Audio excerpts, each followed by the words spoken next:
Ah, Patuloy po tayo na mag-aaral sa salita po ng Panginoon.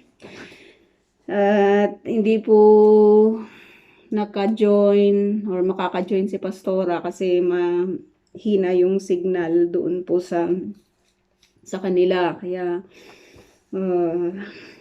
tayo po yung magsasama ulit, no, sa gabi po na ito. At isa sa mga katuruan natin pong pag-aaralan ay dito po sa chapter 3 ng 1 Peter, patungkol po sa buhay mag-asawa. So, probably you will question na hindi ito alam mo yun yung kasi di ba yung topic po na ito ay napaka seryoso po na bagay at titignan po natin siya in the context of the scripture, di ba? In the context of the mindset ng writer na si Peter, kung bakit po niya itinuturo or isinulat yung ganito pong mga bagay, di ba? Yung issue po ng tungkol po sa pag-aasawa. And some of us are nasa commitment po na ito, no? At lagi po nating tatandaan, katulad ng ating pong napag-aralan sa introduction po ng 1 Peter, na yung letter po na ito ay isinulat sa mga mananampalataya, sa mga Christians na na-scattered sa kanya-kanya pong mga lugar. Nabanggit po niya yon sa chapter 1 ng kanya pong sulat, kung nasaan po yung mga mananampalataya po na ito, yung mga Christians po na ito, na nagdaranas or dumaranas ng mga persecutions sa mga kapanahunan po na iyon, no? Sa kapanahunan po na iyon. At nape-persecute po sila nape-persecute po sila sa tatlong dimension ng kanila pong social relationships. Yung napag-aralan natin, di ba, yung patungkol po sa government, patungkol po sa kanila pong workplace, at patungkol po sa kanilang family. Kasi when a person comes to know the Lord Jesus Christ, nag-iiba po kasi yung kanyang devotion, di ba? Nag-iiba yung kanya pong commitment. Na kapag sabi po kasi ng state sa kapanahunan po na yon, that they will only worship the emperor, di ba? Magbibigay po sila magbabow down po sila doon po sa emperor, at ganon din po doon po sa kanilang mga trabaho, sa kanilang, alam mo yon, yung kanilang mga social relationships, sa workplace nila, sa mga nakakasama po nila, di ba? Ay sinasabi po doon, no, na itinuro po sa atin ni Peter. Nakakatuwa lang kasi nasa persecutions sila sa kapanahunan po na yon. Pero itinuturo po nitong si Pedro that we need to obey the government. Sa tatlong dimension ng social relationships ng tao, ang itinuturo po niya dito po sa kanya pong sulat. And all throughout the scriptures, makikita po natin na in the government we need to submit, in our workplace, di ba? We need to submit in any authority na meron, nag-i-exist sa ano natin, sa paligid natin. We need to submit, di ba, yung mga authority na above us. And even in the family, di ba, may mga authorities po na nandidiyan na sinasabi po dito ni Peter na mapapag-aralan po natin sa family, we need to submit. So lahat submission. 'Di ba? Even in the scriptures, mga kapatid, ang pinaka-tema talaga ng banal na kasulatan is submission. 'Di ba? Submission, obedience and submission, 'di ba? Obedience sa Panginoon, submission to His authority. Kapag hindi po natin natutunan yung mga bagay po na ito, 'di ba? Pagdating po sa submission, may hirapan tayo to continue. 'Di ba? Kahit yung simpleng ano lang, yung simpleng authority na nasa nasa environment natin. Kapag hindi tayo natutong mag-submit, hindi natin kakayaning mag-submit, 'di ba, sa mga mas matitindi pa, 'di ba, na mga authority na maaring may connection sa atin. Minsan kasi pinipili natin, 'di ba, kung kanino tayo nagsasubmit. At napakahirap po noon, 'di ba, sa isang, especially minsan winawalang bahala kasi natin, 'di ba, yung submission natin sa authority when it pertains to our spiritual, 'di ba? Pinipili natin kung kanino tayo nagsasubmit. Pero sa mga tingin naman natin na beneficial tayo, 'di ba, yung may makukuha ka kasing benefit kaya ka nagsasubmit or yung term na nakikisama, no? So tinuruan tayo ni Peter sa mga sulat po niya until here na papag-aralan po natin patungkol po sa submission. At ang itatakel niya ay patungkol po sa katuruan, sabi niya, para sa mga mag-asawa, no? Para sa mga mag-asawa. At titignan natin, mga kapatid, no?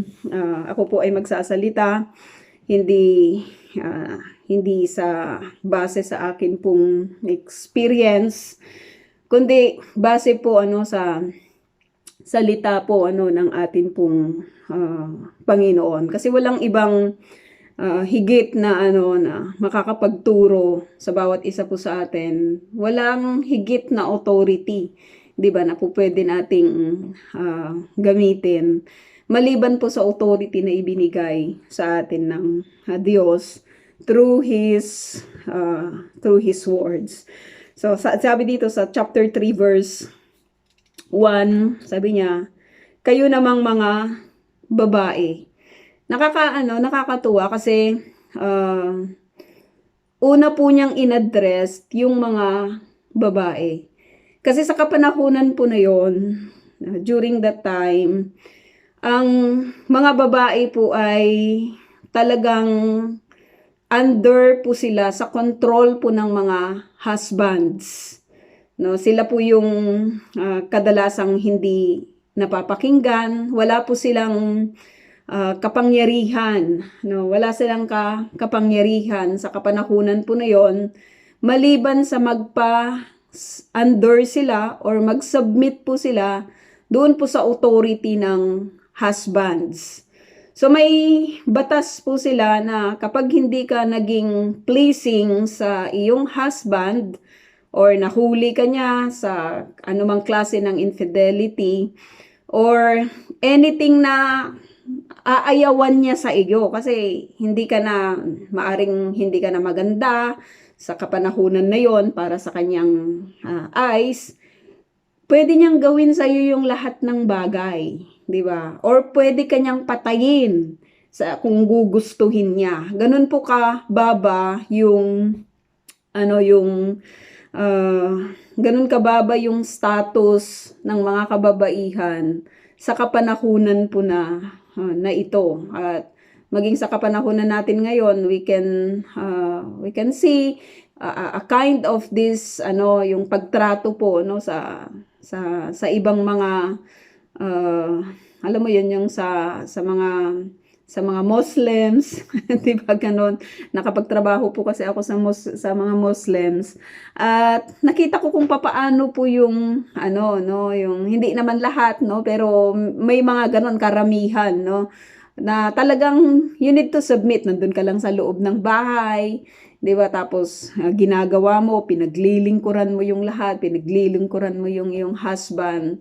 At nakita ko in my very own eyes na may nabanggit lang yung babae, tapos hindi nagustuhan ng asawa. Alam mo, sinampal niya talaga ng 2 beses sa harapan ng lahat, no? So ganun po sila magdisiplina, no, yung napagtrabahuan ko, no? At napakahirap sa isang babae sa kapanahunan na yon na ikaw yung ikaw yung maunang makakilala or tatanggap sa Panginoong Jesus.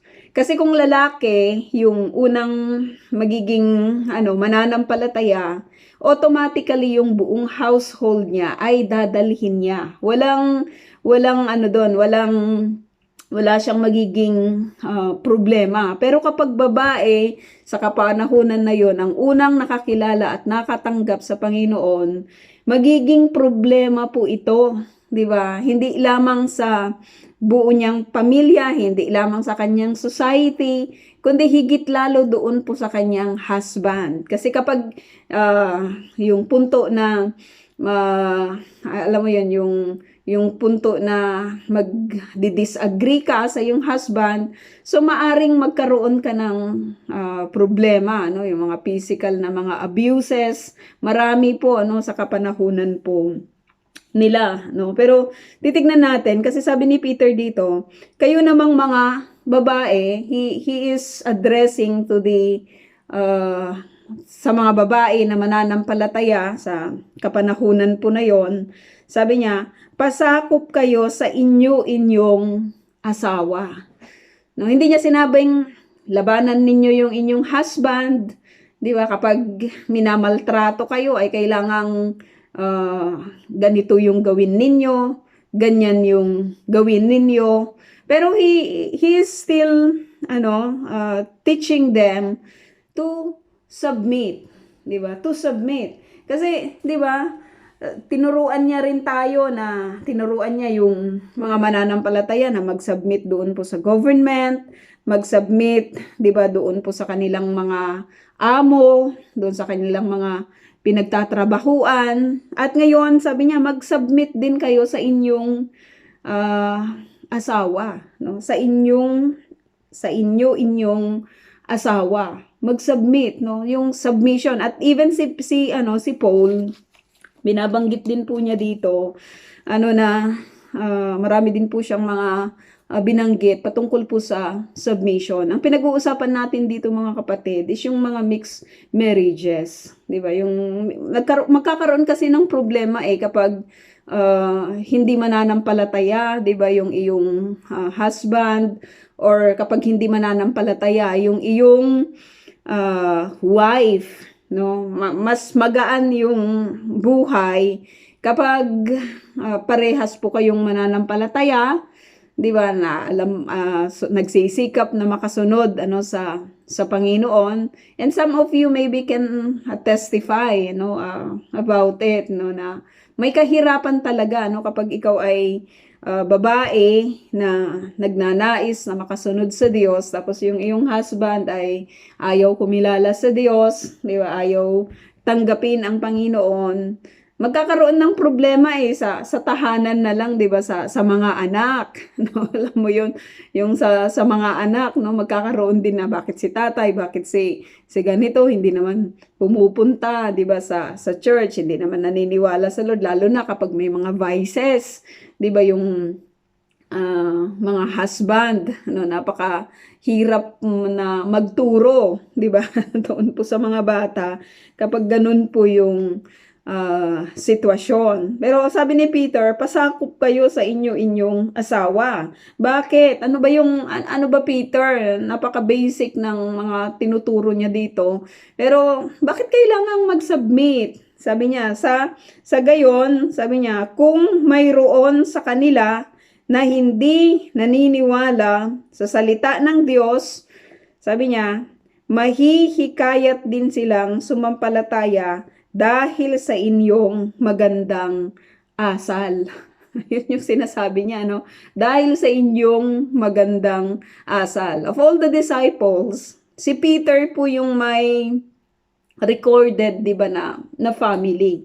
Siya po yung, alam mo yun, siya yung isinulat na may asawa ano sa kapanahunan po sa kapanahunan nila. Ito yung reason na sinasabi niya na kung sinabi ni Paul, 'di ba, na kung may unbeliever kayo na mga asawa, huwag niyong ihiwalayan, 'di ba, sabi niya, kasi nagiging kayo yung nagiging alam mo yun, yung i-accept sila ng God nang dahil sa inyo. Sabi niya, yung mga tunay na mananampalataya. Pero kung gustong humiwalay, sabi niya, ng mga unbeliever ninyong mga asawa, hayaan nyo silang humiwalay. Pero kung gusto nilang mag-stay sila. Di ba? Huwag ninyo silang hihiwalayan. Sapagkat tinawag kayo ng Diyos, sabi niya, sa kalayaan. No? Kapag siya po yung nag-break ng kanyang promises, doon na po nag-end, di ba? Yung authority niya towards yung sa kanya pong partner. Kapag unbeliever po yung humiwalay, di ba? Yun po yung itinuturo ni Pablo. At ito din po kay Peter, sabi niya, kahit hindi siya mananampalataya, wag mo din siyang hihiwalayan. Di ba? Kung mag-i-stay siya, magpasakop ka doon sa kanyang authority. Sapagkat sabi niya, kahit hindi ka magsalita sa kanila, kahit hindi siya naniniwala sa salita ng Diyos, sabi niya, may hikayat din silang sumampalataya dahil sa inyong magandang asal.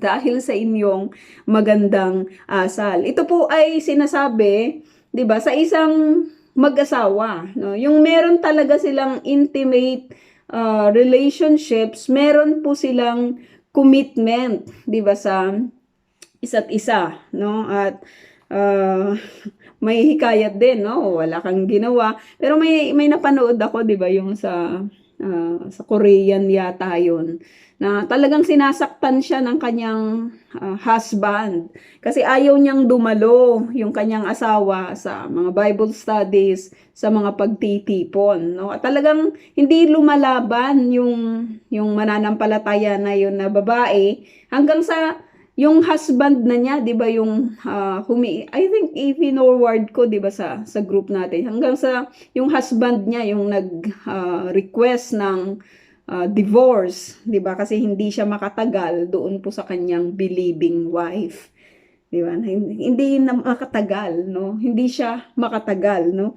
At sabi dito, huwag kayong humiwalay, pasakop kayo sapagkat yung inyong magandang asal ay ito po yung magiging dahilan kung paano po sila mahihikayat, di ba? Kahit hindi sila naniniwala sa salita ng Diyos, kasi minsan magaling tayong magsalita, di ba? Pero hindi naman nakikita, di ba, sa atin pong mga ginagawa, di ba? Hindi naman ito nakikita sa ating buhay, hindi naman nakikita ito sa ating mga priorities, di ba? Kaya sabi ni Peter, kahit hindi sila naniniwala sa salita ng Diyos, pero kung kayo ay may magandang asal na ginagawa, 'di ba? Pinapakita ninyo yung lahat ng saan ba natin nakukuha or saan natin natututunan yung mga magagandang asal na to? 'Di ba, sa salita din ng Panginoon. Sa salita din ng Panginoon. Iba kasi yung asal ng mundo 'di ba? Iba yung asal ng mundo, iba yung katuruan ng mundo, iba naman yung katuruan, 'di ba, ng ating Panginoon. Even when we are sharing, 'di ba, sa scriptures, sa church, makikita mo kapag ang isinishare ng isang tao ay mula sa salita ng Panginoon o mula sa mundo. Kasi kapag galing po ito sa Panginoon, talagang tumatatak po ito, 'di ba? Talagang nakukuha ito ng isang puso na merong Kristo, 'di ba, sa kanya pong puso. Sabi niya dito, kahit hindi na kayo magpaliwanag pa sa kanila, sabi ni Peter, sapat nang makita nila ang inyong yung dapat makita, maka Diyos at malinis na pamumuhay. Malinis na pamumuhay. Ito yung testimony na sinasabi ko. Di ba na, alam mo yon, when people are reading us, commenting, di ba, sa mga buhay po natin, kapag nakikita tayo, di ba, ano yung maaring sabihin nila?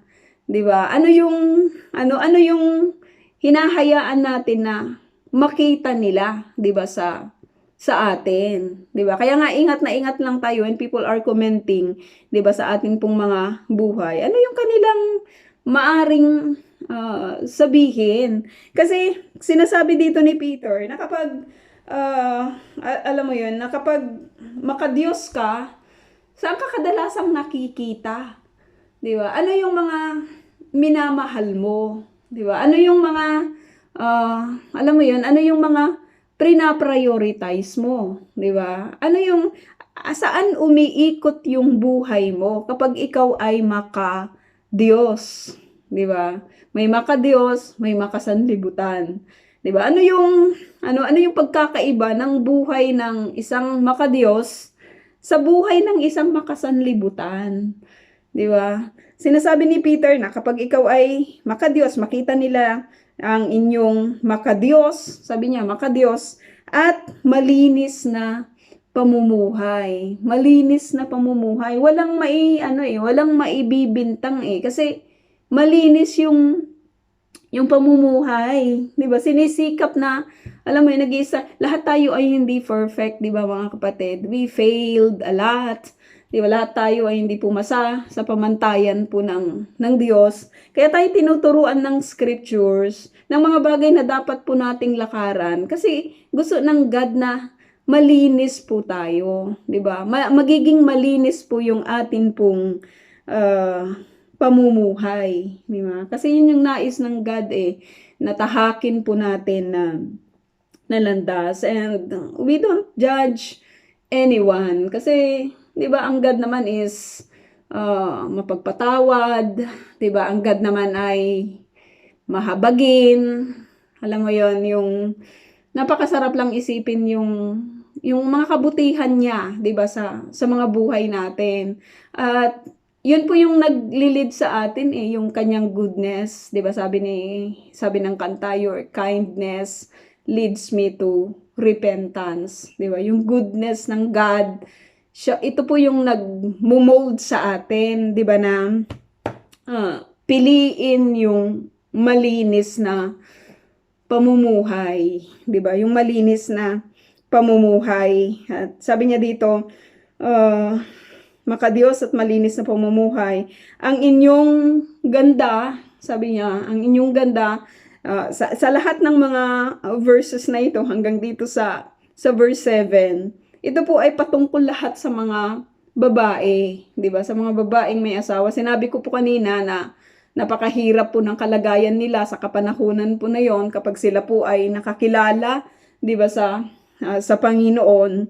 At sila po yung unang inaddress nitong si Peter, 'di ba? Palakasin po yung kanilang loob kasi kapag lalaban sila, 'di ba? Kapag lalaban sila sa authority, lalaban sila sa kanila pong mga amo, lalaban po sila sa kanila pong mga asawa, they will not have, 'di ba? Yung sinasabi pong iba yung makikita sa kanila hindi yung testimony na makadiyos, 'di ba? Hindi yung testimony na makadiyos, no? And sometimes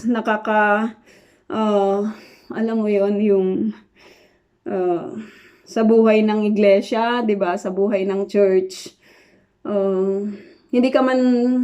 maaring hindi ka man personally na lumalaban, 'di ba? Pero kung nagdi-disagree ka naman sa lahat ng mga bagay, pinapakita mo ito, 'di ba, ng harapan at lantaran, that is also a disobedience, 'di ba, sa authority, at hindi po tayo tinuruan na mag-go against, 'di ba? Kahit sabi ni Peter, kahit masasama sila, 'di ba? Kahit masasama sila, kahit ano yung 'di ba, may sa atin nung Sunday, sabi ko, nung Sunday lang talaga pumunta kami sa post office.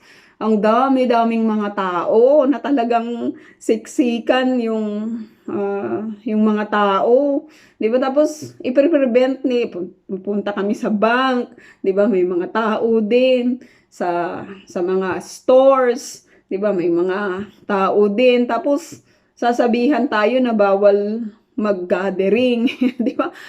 Nandun lang talaga yung ano no, yung alam mo 'yun, yung minsan napaka-unfair, 'di ba, ng mundo. Pero hindi naman tayo naghihinanakit, 'di ba? Sapagkat sinabihan na tayo ng God, 'di ba, sa kanya pong salita na ito naman talaga yung mundo eh. Paiksi ng paiksi, 'di ba, yung ano natin, yung freedom natin dito sa mundo na ito. Kaya nga we are longing for that place na i-prepare sa atin ng Panginoon sapagkat yun yung place na talagang malaya tayo, 'di ba, na gumawa ng lahat ng mga bagay na pagpupuri, 'di ba, sa ating Panginoon, no? Sabi niya, nagbigay po siya ng example dito sa verse 3 na kung gusto natin ng isang makadiyos na buhay, kung gusto natin na makita yung kagandahang asal natin, paano ba tayo magbibigay ng ating submission,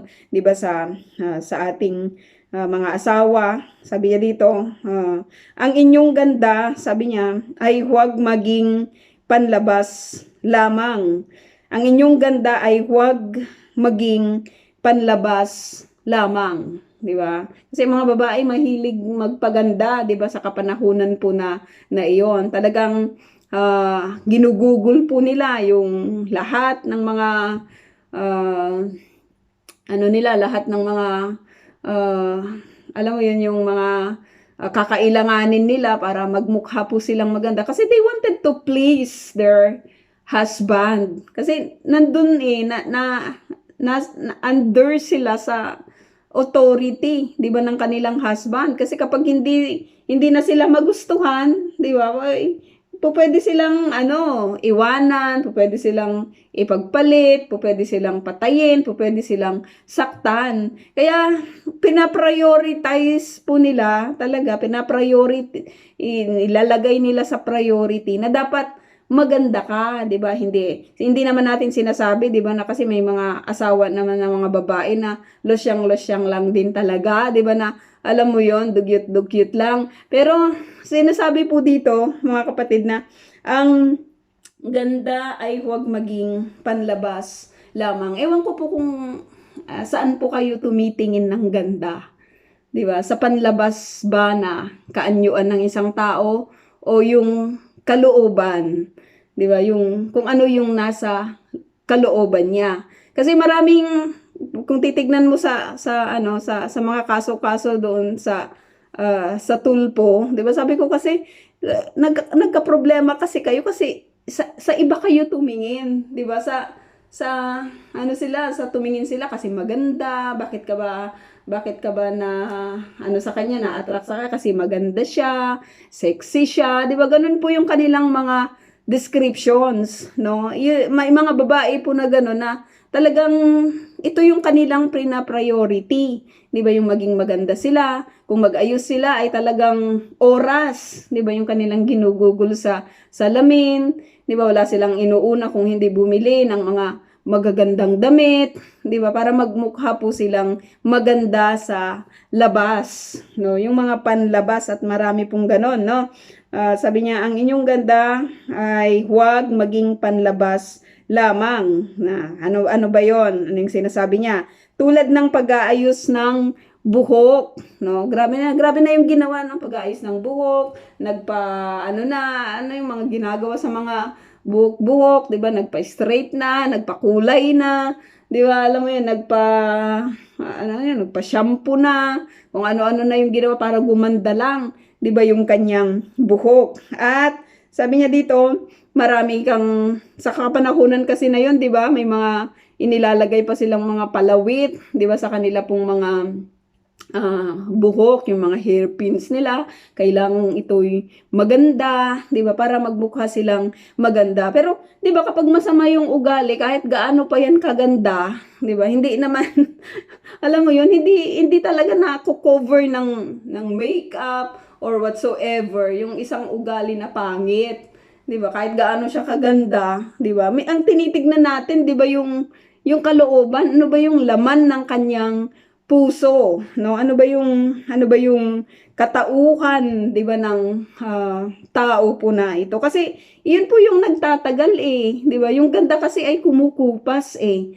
Paano na pag hindi na siya maganda? Paano na pag tumaba na siya? Paano na, alam mo 'yun, kapag doon tayo nagbase, 'di ba, sa ganda, no? Sabi ni Peter, ang ganda ay huwag maging panlabas lamang tulad ng pag-aayos ng buhok, pagsusuot ng mga gintong alahas, di ba? Para ka nang may hepa, di ba, sa dami ng alahas, at mamahaling damit, no? At mamahaling damit. Ewan ko po sa inyo mga kapatid, pero 'di ba? May mga tao na ganoon eh, branded yung mga damit kasi kapag nagsuot ng branded parang gumaganda, gumagwapo, 'di ba? Yung feeling po nila. Yung iba naman mga nagpapatato kasi feeling nila ano sila, no, nakakadagdag 'yon ng mga puntos, no. Yung iba naman nagpapakita, 'di ba, ng kanilang mga alam mo yun, yung mga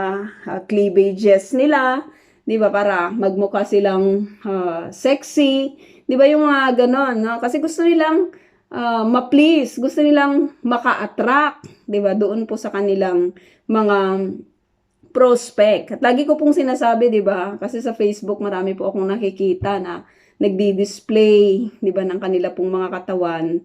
At lagi ko po itong nababanggit na kapag ang purpose po natin, 'di ba, ng pagdi-display ng ating mga katawan is to attract someone, automatically ang ma-attract sa atin, 'di ba, ay yung mga walang pagkakilala sa Panginoon, 'di ba? Kasi yung lalaki na alam mo yun, yung lalaki na talagang nagmamahal sa Panginoon, hindi siya ma-attract sa ganong mga bagay kasi tinuturuan siya ng Lord ng mga categories, 'di ba, ng mga qualities or characteristics ng isang mabuting may bahay.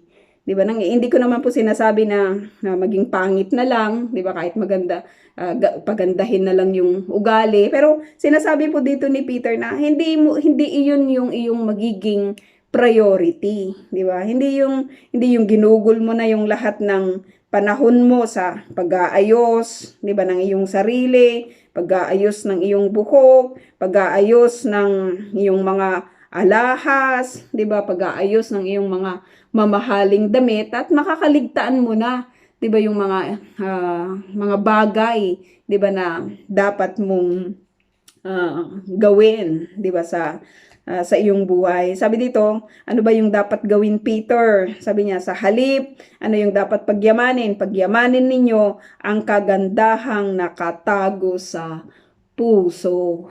'Di ba? Nakaka-attract po 'yun.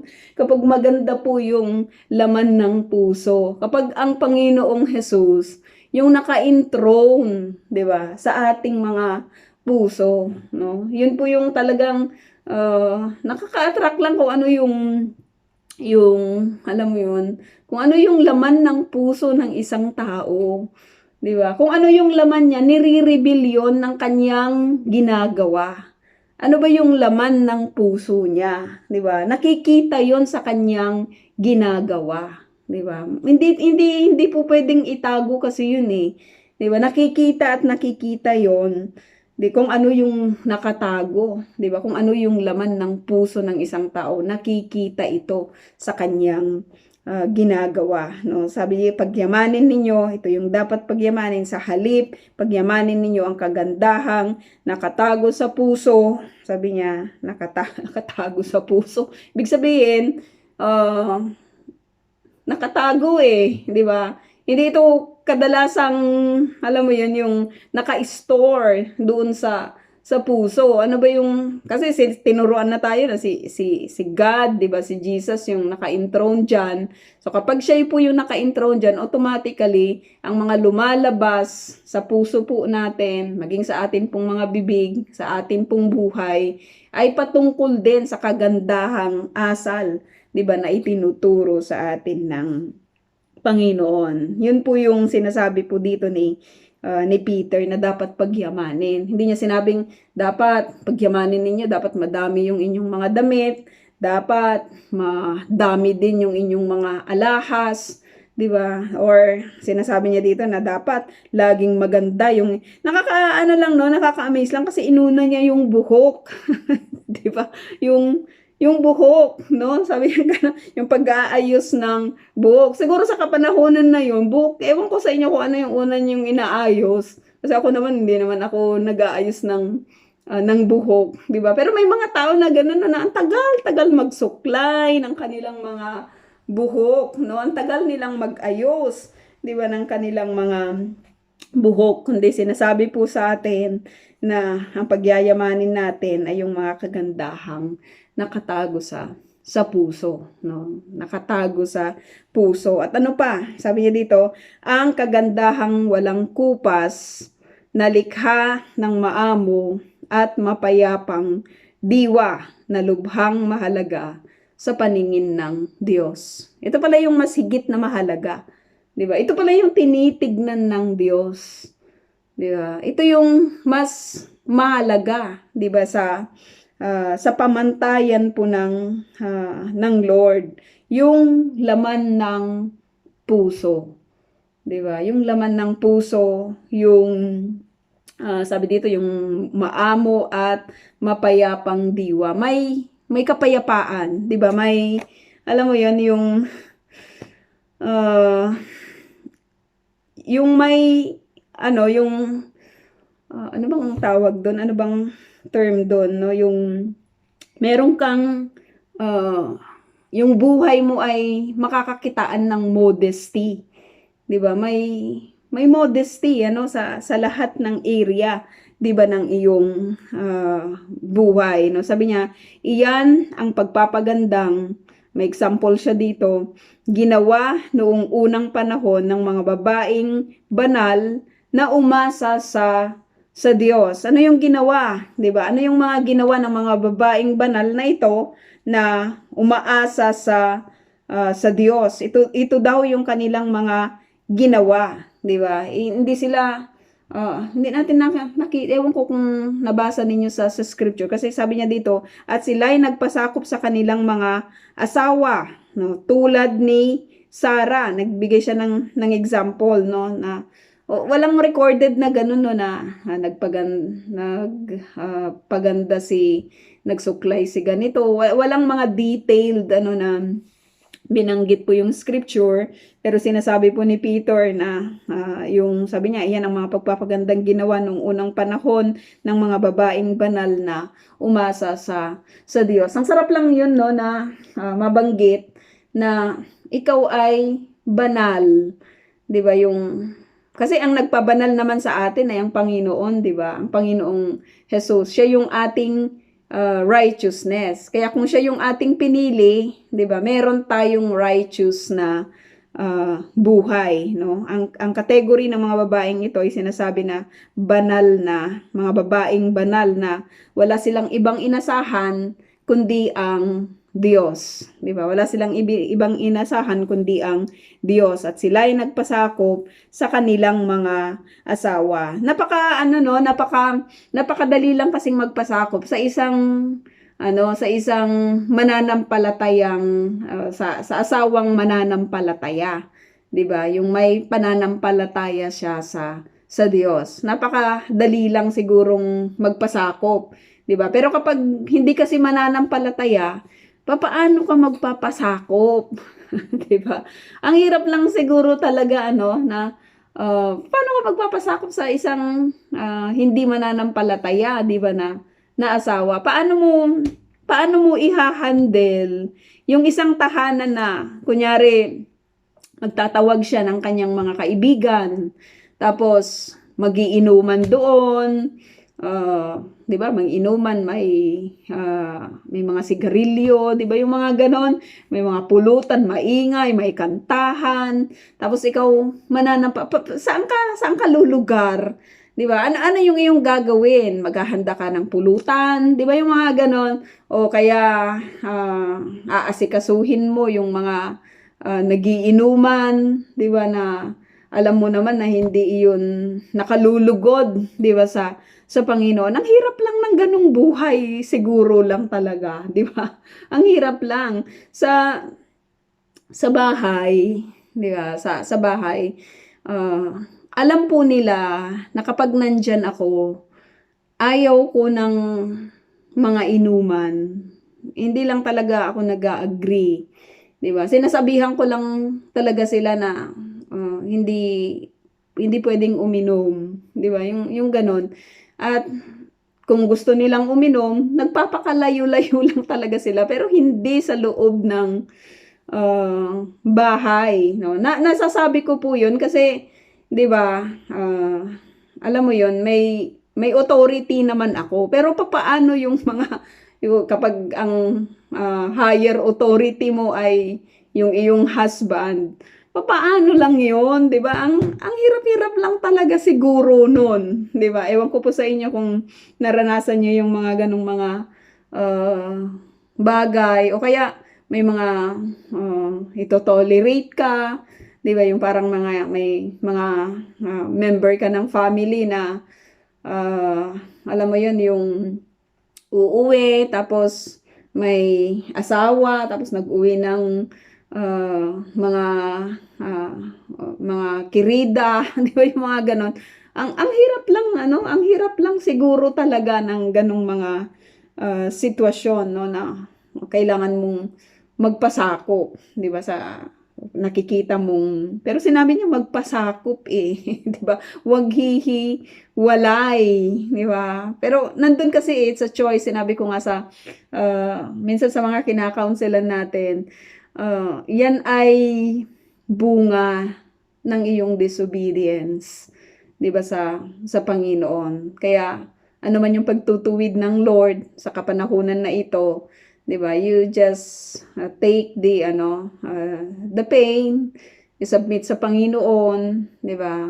I-repent sa Lord yung lahat ng mga bagay, 'di ba, na nangyari or ginawa, 'di ba? And enjoy the process ng disciplining, 'di ba, ng Panginoon, no? At iaayos ng Lord, 'di ba, yung lahat ng bagay. Sabi niya, tulad ni Sarah, sinunod niya at tinawag na Panginoon, small letter P, ang asawa niyang si Abram. Ang dali lang namang ang dali lang mag-submit, 'di ba? Kasi si Abram naman ay nagsisikap, 'di ba, na makasunod sa Panginoon, no? Itong si Abram. Pero alam natin na ang dami ding uh, ang dami ding nangyari sa buhay, 'di ba, ni Abram, no, na nung tinake over ni Sarah. Actually nag-take over si Sarah, 'di ba? Sinabi niya, bakit hindi na lang yung maid servant ko ang iyong sipingan,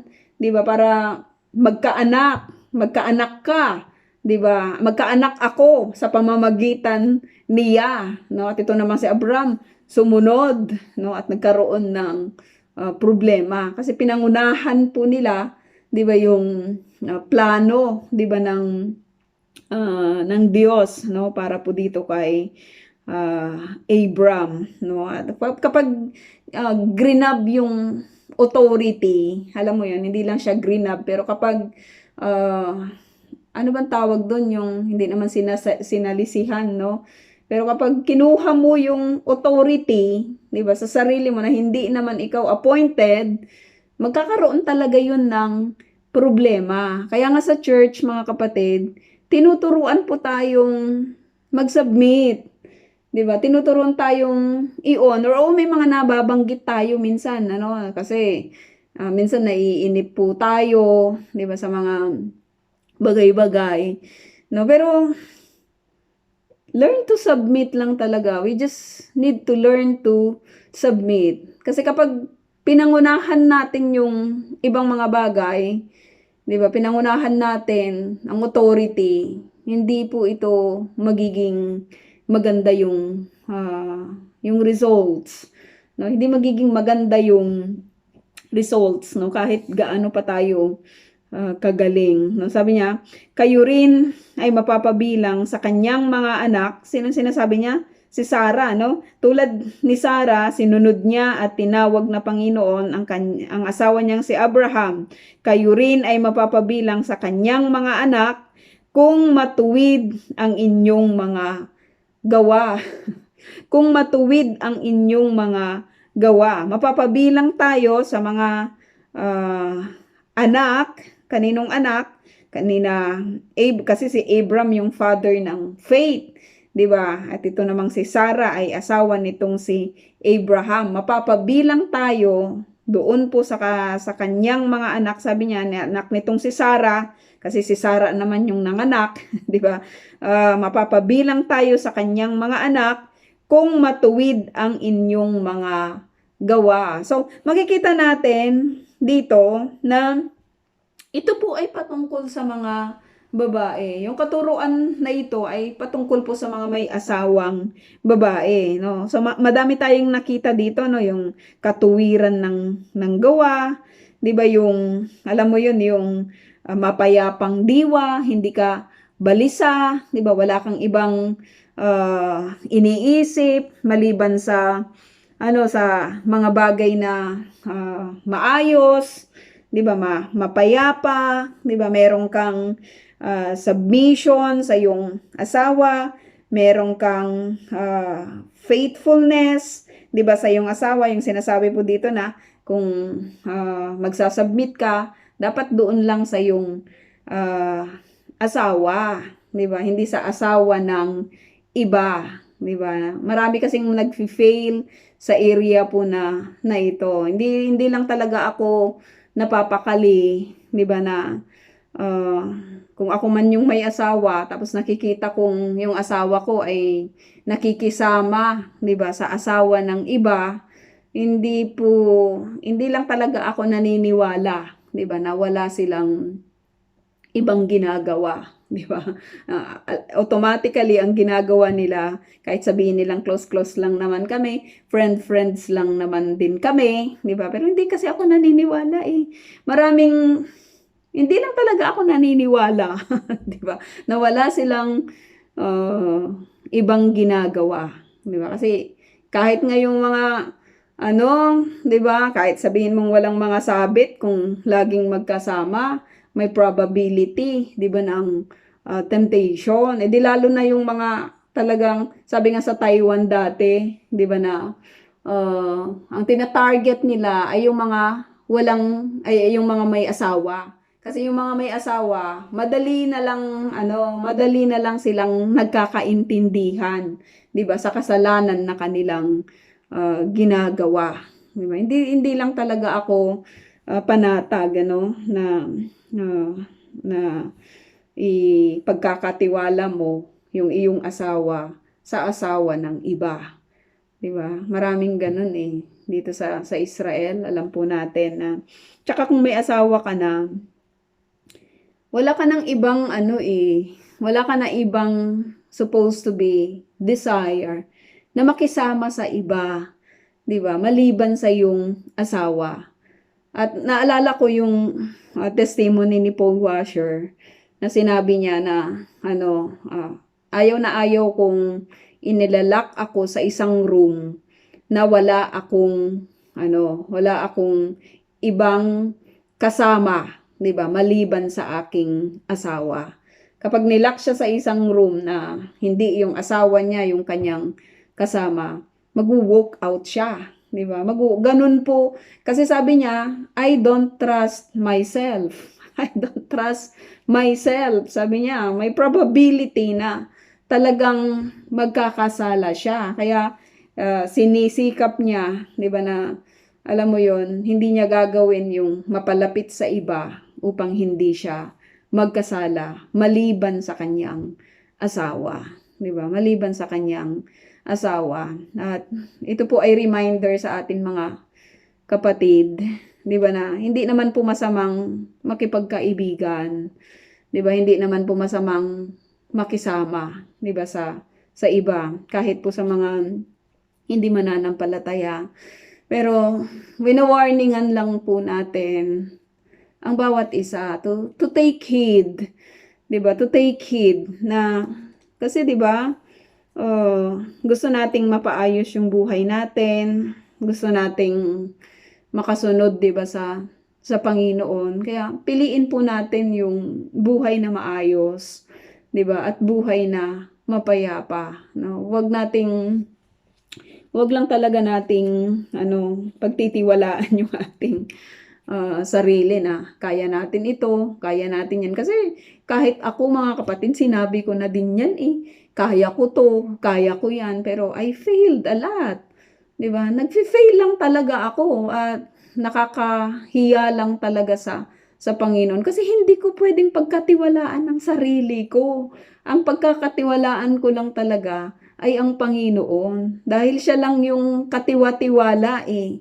'Di ba? Siya lang talaga yung pupwedeng pagtiwalaan sa lahat ng bagay. Kung kayo ay may mga asawa na, wag na kayong makipagmabutihan pa sa iba, 'di ba? Maliban sa inyong mga asawa, maliban sa ating mga ah, asawa, no? Kasi ang temptation ay talagang matindi, no? At gusto tayong ibagsak ni Satan sa mga bagay na mahina tayo, 'di ba? Kaya palakasin po natin yung ating pong pagkapit sa Panginoon. Um, sabi niya, kayo rin ay mapapabilang sa kanyang mga anak kung matuwid ang inyong mga gawa at kung wala kayong anumang kinatatakutan. Wala kayong ibang kinatatakutan, 'di ba? Magiging matuwid ang inyong mga gawa at bakit niya sinabi ito, 'di ba? At kung wala kayong anumang kinatatakutan. Mga kapatid, kung magkakaroon ng yung alam mo yun, yung abrupt na checking, wala kaya tayong katatakutan, 'di ba? Wala kaya kahit may magsalita laban sa atin, malinis ba yung ating malinis ba yung ating mga buhay, 'di ba? Napalinis na ba ito, 'di ba, sa Panginoon? Binanggit niya dito wala kayong anumang kinatatakutan kasi wala kayong ginagawa, 'di ba? Wala talaga kayong ginagawa, 'di ba? Yung makikita mo yung taong may ginagawa pati cellphone niya hindi niya maipagkatiwala sa iba, 'di ba? Kasi may mga secret siya, 'di ba? Kahit messenger niya, 'di ba? Wala, alam mo yon yung uh, ewan ko lang, siyempre may mga privacy din na binabanggit. Pero kung kayo po ay mag-asawa, 'di ba? Iisa na kayo paano naman kayo magkakaroon ng privacy, 'di ba? Dapat maging open, 'di ba, yung bawat isa, 'di ba, sa mga mag-asawa, walang lihiman. Ang relationship ay na dapat ma-build siya sa trust. Kahit in any kind of relationship, dapat may trust. Sabi niya, kayo namang mga lalaki, ito lang, isa lang verse yung para sa mga lalaki, pero verse 1 to 6 ay puro sa mga babae. Kayo namang mga lalaki, sabi niya, kayo namang mga lalaki. Ibig sabihin, kayo din, no? May mga part din kayo ng mga lalaki sa inyong relationships. Hindi lang basta kayo yung authority, sinasabi ni Peter dito, pero sabi niya, unawain ninyo at pakitunguhang mabuti ang inyong asawa. Unawain ninyo, 'di ba? Bakit kaya sinabi niyang unawain? 'Di ba mahirap bang unawain yung mga babae? Kaya ito po yung command po niya sa mga lalaki, mahirap bang unawain? Kasi unawain ninyo, at pakitunguhang mabuti ang inyong asawa. Napakahirap kasi kahit sa atin, 'di ba, yung mga babaeng asawa, ang dami-dami nilang ginagawa sa loob ng bahay.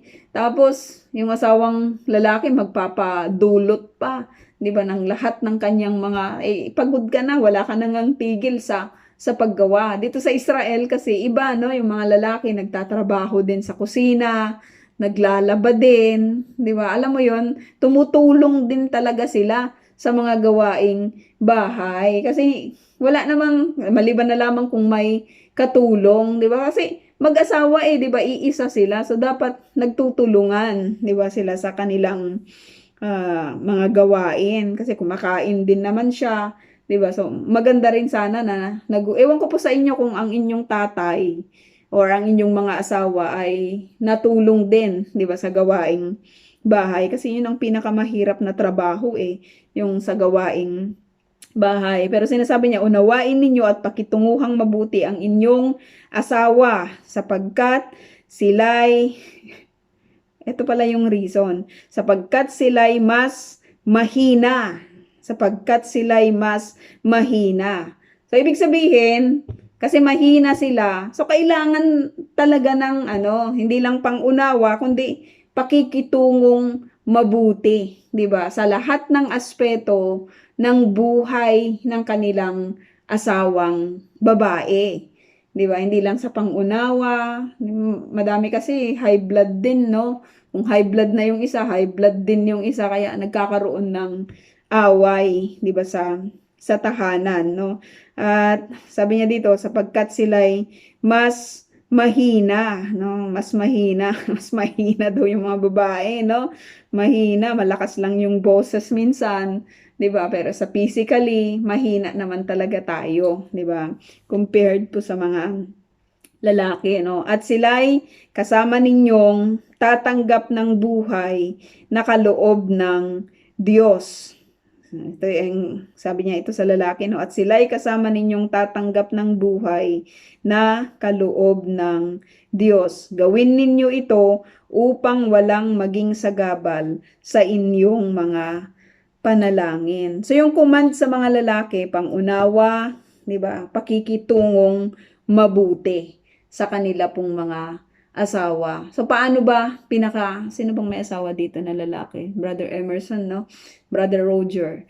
Paano ba pinakikitunguhang mabuti, 'di ba? Yung inyong mga asawa, 'di ba? Yung pakitunguhan mong mabuti, nakita mo ng pagod, 'di ba? Kunyari, pagod, alam mo yun, you will extend yung help, 'di ba, na sinasabi ko po kanina, pag nakita mong nagluluto siya tapos ang daming mga hugasin, 'di ba? Minsan may mga nakikita ako ang dami nang ginagawa, papatimpla pa ng ganito, ng ganyan, nagpapakuha pa ng mga damit, 'di ba? At kung ano-ano, nandiyan na nga lang sa lamesa yung iinumin niya, 'di ba? Ipapaabot pa niya. 'Di ba? Ano 'yun pang-aabuso 'yun. 'Di ba? Pang-aabuso doon po sa kanyang may bahay.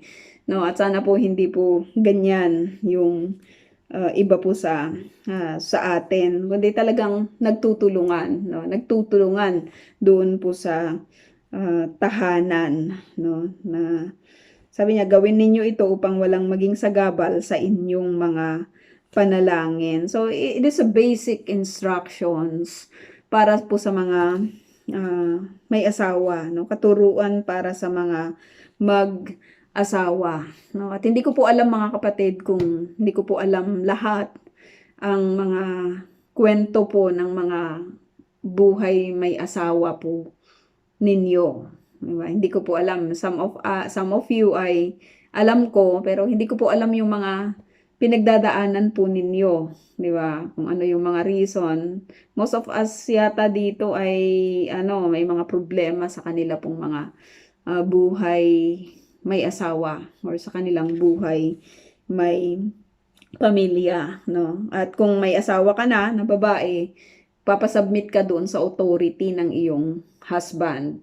Pero kung wala ka pang asawa, papasubmit ka doon sa authority ng iyong father. Kung patay na yung father doon sa panganay na anak, 'di ba, na lalaki, yung iyong submission. No? Yun po yung tinuturo sa atin sa gabi po na ito. At sa mga lalaki, meron din pong command ang Lord, 'di ba, para po sa inyo. So yun po, Sister Demi, ang atin pong lesson. Ito type ko na lang po yung no questions.